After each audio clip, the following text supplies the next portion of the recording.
Salut et bienvenue dans mon garage. Aujourd'hui, on va commencer un peu une série de vidéos sur l'anticipation à des situations d'urgence. Généralement, quand peut-être que c'est la première fois que vous atterrissez sur ma chaîne, que vous vous dites « Oh, les survivalistes, c'est un peu bizarre et tout », c'est vrai que généralement, les survivalistes vont s'intéresser à des événements extrêmement importants. Personnellement, pour moi, je divise en fait les événements et donc les situations d'urgence en trois catégories. La première catégorie que j'appelle les scénarios verts, qui vont être en fait des situations d'urgence d'une durée entre 0 et 10 jours. Il y a après ça les scénarios orange de 10 jours à 90 jours et les scénarios rouges de 90 jours à on ne sait pas quand. Alors c'est vrai que les survivalistes ont tendance à s'enraciner dans l'événement rouge, dans la situation d'urgence rouge, c'est-à-dire extrêmement dramatique, peut-être systémique, effondrement des systèmes de support, toutes ces choses, des préparations extrêmement lourdes, donc ça peut être un peu rébarbatif, et c'est pour ça d'ailleurs qu'on nous traite souvent de paranoïaques, parce qu'on est généralement en train de parler d'événements assez dramatiques. En fait, tout ce mois-ci, je voulais le consacrer au scénario vert, donc toutes ces situations d'urgence en fait qui arrivent tous les ans. Tous les ans, on a des toits qui nous tombent sur la tête, on a des inondations, on a des incendies, des choses comme ça. Donc je pense que c'était intéressant de voir un peu, de descendre vraiment un peu plus profondément dans le scénario vert. Peut-être que vous n'êtes pas survivaliste, peut-être que vous êtes juste père de famille ou mère de famille, vous vous intéressez un peu à la préparation.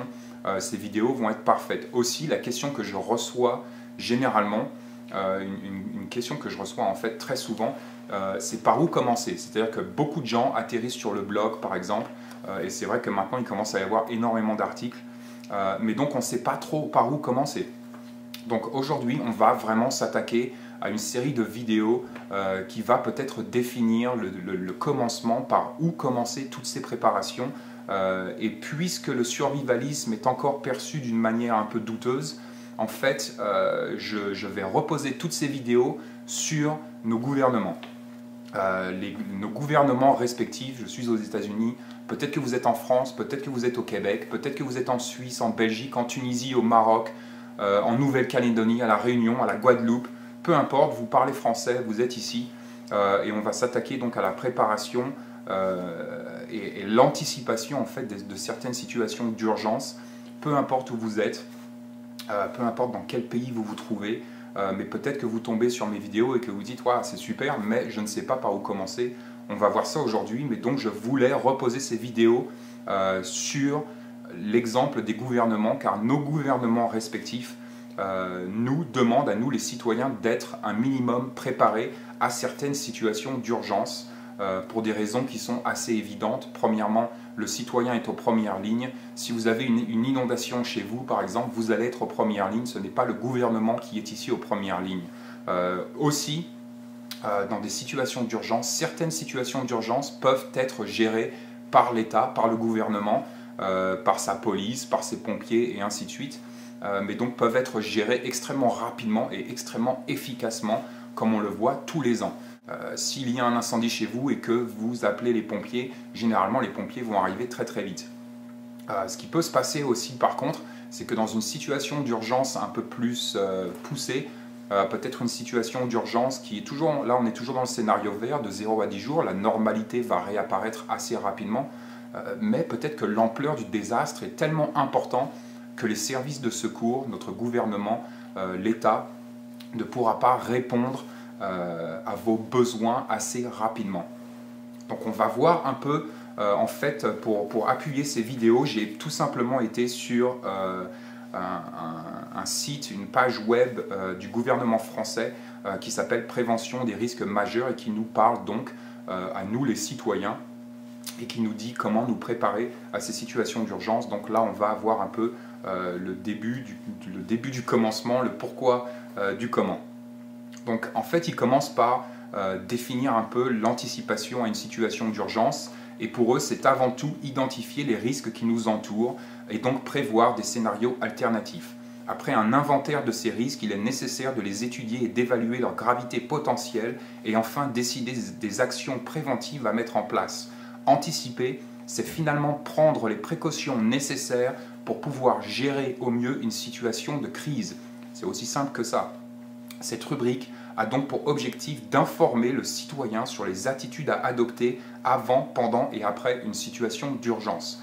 Donc avant une situation d'urgence, et ça va un peu être la vidéo d'aujourd'hui, on va parler du avant.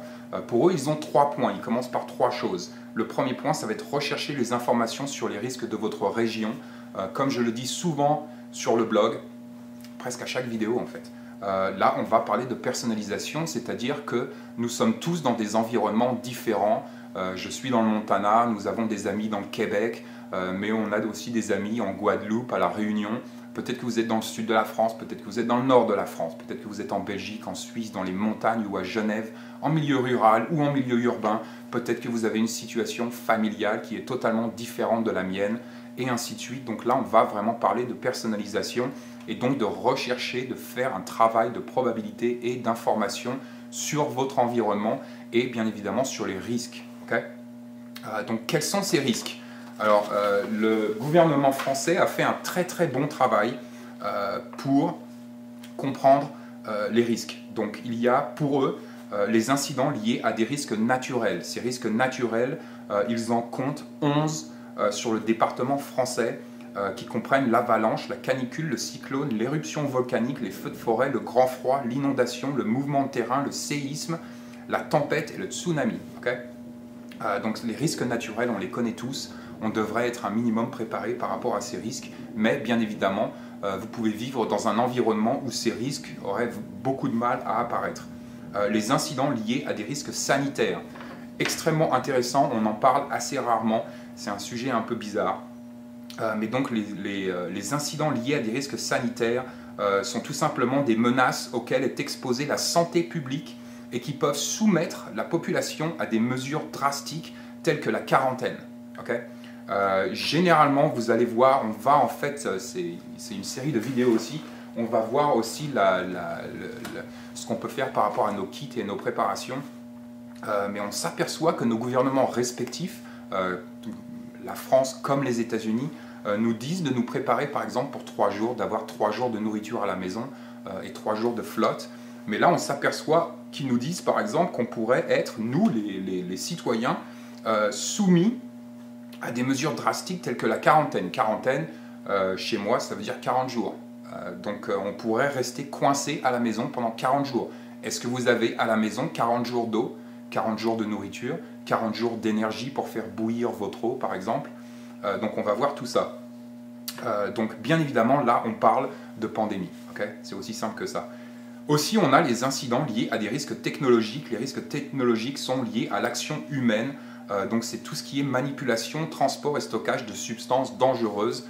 On connaît tous la problématique des centrales nucléaires par exemple, extrêmement important et intéressant. Ensuite nous avons les incidents liés à des menaces majeures. C'est donc toutes les menaces ou les dangers d'origine intentionnelle et malveillante, l'intégrité des institutions ou les activités économiques et sociales, par exemple les menaces terroristes, extrêmement intéressant ici. Et il s'arrête là. Pour moi, je rajouterai une catégorie qui est la catégorie des incidents personnels. Donc là, on a vu une catégorie d'incidents qui sont extrêmement variés. Pour moi, je rajouterai les incidents personnels qui sont tout simplement la perte de l'emploi, la perte d'un proche, les urgences médicales, les incendies, les accidents. Il faut savoir qu'on a énormément d'accidents à la maison, les gens qui changent une ampoule, qui tombent d'une échelle, les personnes âgées qui tombent, qui se cassent peut-être la hanche, qui ne peuvent plus atteindre le téléphone et ainsi de suite. Tous ces incidents, ces accidents personnels, en fait, il faut aussi les prendre en compte. Bien évidemment, par exemple, les accidents de voiture, toutes ces choses-là, on va encore une fois ici, en tant que citoyen, être aux premières lignes. Et donc il va falloir peut-être gérer un peu tout ça. Donc on va voir tout ça ce mois-ci en vidéo, par où commencer. Là on a vu bien évidemment rechercher les informations, tout simplement faites une étude de la probabilité sur votre environnement et voyez un peu quels sont peut-être les risques auxquels vous et votre famille pouvez être exposés. Stay safe.